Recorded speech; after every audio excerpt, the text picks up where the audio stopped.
they do it for real, Tank is highly capable of taking Jake Paul out. So the exhibitions that I like to see are ones that either I can mythically look at and say, wow, well, if he would have did that back when he was 10 years younger or 8 years or 12 years ago, he would have beat him. You understand me? Because we know boxing.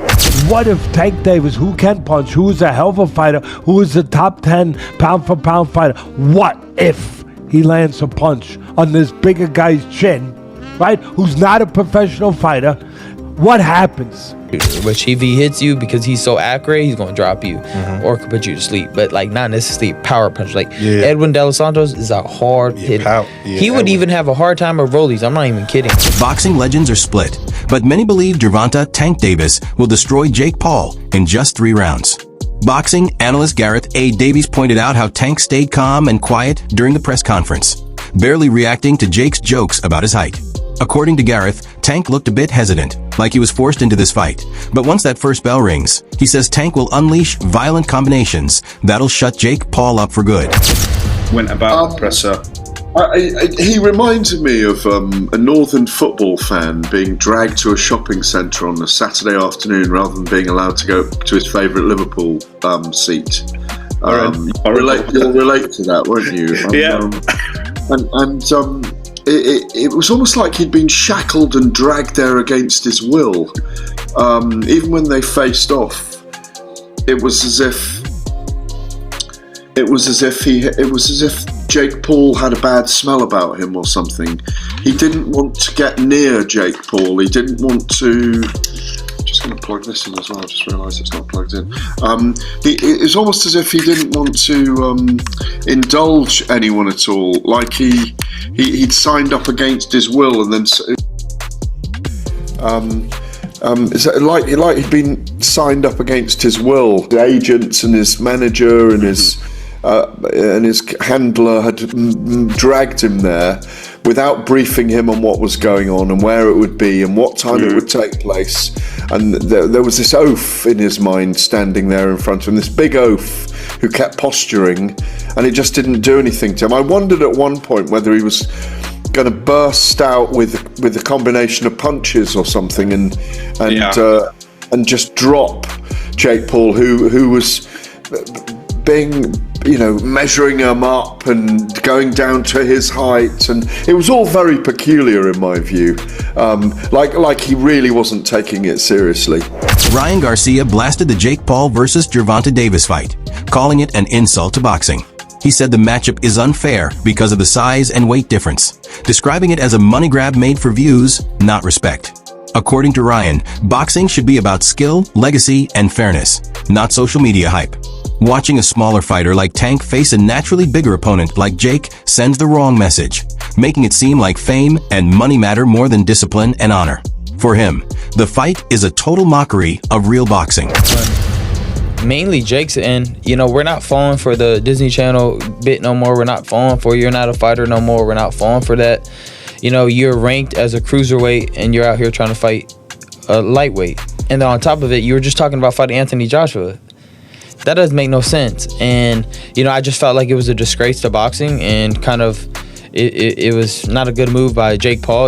I understand people saying, Gervonta got to go get his money, blah, blah, blah. But, we're not talking about that shit. We're talking about the sport, bro. We're not talking about, you got to get that money, bro. Yeah, but everybody's open to criticism. That's the whole point of this media shit. That's why they talk about basketball players. They don't talk about, LeBron's making too much.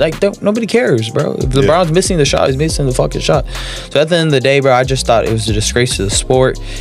Because on one end, you got the casuals, right? The casuals don't see the weight difference. They see Jake Paul and Gervonta Davis. Yeah. And if Gervonta Davis doesn't fuck up Jake Paul, they're going to think Jake Paul is some pound-for-pound champion type of fighter. Yeah. And to me, that's just...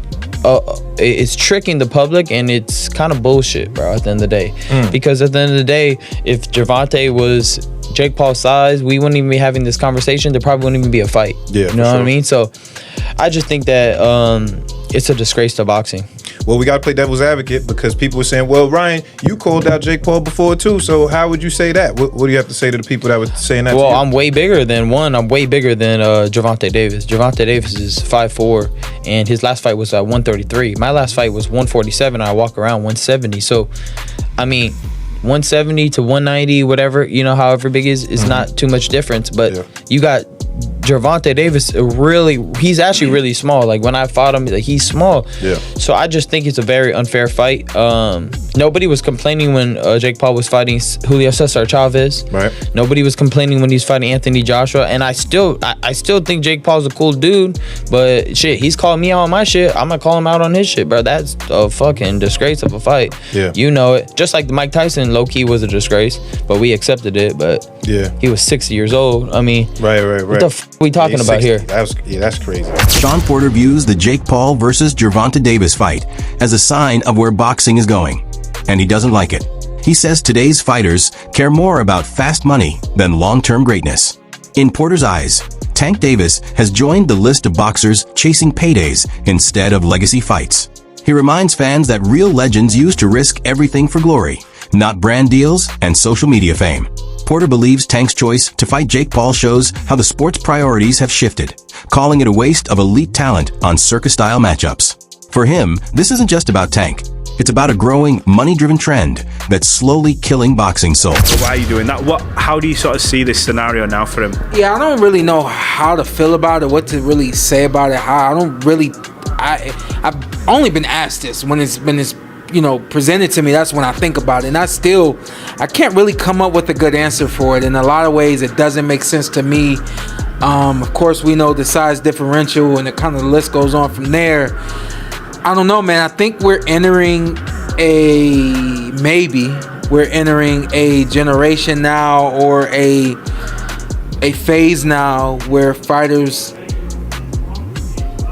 I don't know if it's fighters, I don't know if he doesn't care about the legacy, or if he feels like this fight doesn't matter, I'll get back to the legacy. I just don't know. This is truly it's not a legacy fight, but of course it is a generational money fight, so. Many analysts say the real problem isn't just the fighters, it's the fans. They argue that today's audience fuels the circus by rewarding drama over real boxing. Technical, high-skill fights between elite boxers barely get attention, while influencer matchups and fake beefs dominate headlines. They blame social media's short attention span for turning the sport into a popularity contest. According to them, the Jake Paul phenomenon isn't entirely his fault. It's the fans choosing chaos over craft. When viewers only care about trash talk and viral clips, real fighters lose motivation to risk everything for respect. Analysts warn that this trend has blurred the line between professional sport and entertainment. Real champions fight for belts, but influencers fight for clicks. And as long as people keep paying for hype, spectacle will keep winning over skill. Boxing has evolved to where it's at. I'll expand on that. For one, you have good fights where I'm not talking about these type of fights, crossover type of fight, former Disney guy, influencer stuff, not. And Jake Paul has really promoted himself and acquitted himself to the point where he's kind of a boxer. Now, he hasn't fought the top names, I get it, blah, blah, blah. But he's doing his thing. He's training like a boxer. He's not like taking it lightly, like streaming and then working on his YouTube more than he's working on his boxing. It is what it is, right? But beyond that, let's keep it going. I told you I'm about to really get unpacked. Subscribe to the channel. The reality is, the reason why I'm saying I blame you, the fans, is because we've had some very good fights, like David Benavidez, Caleb Plant, whatever. I'm talking in the last 5-10 years, right? Very good fights, all boxing.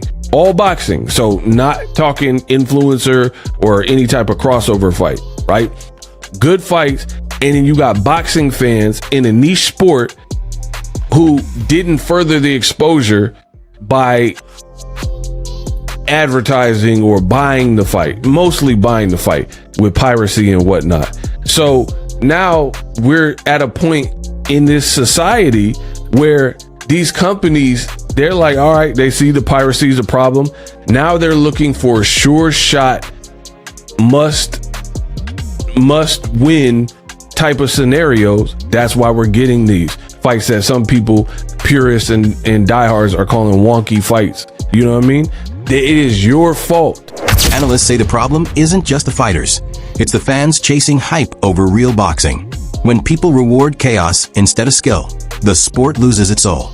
Like, subscribe, and comment if you still care about real boxing over fake hype.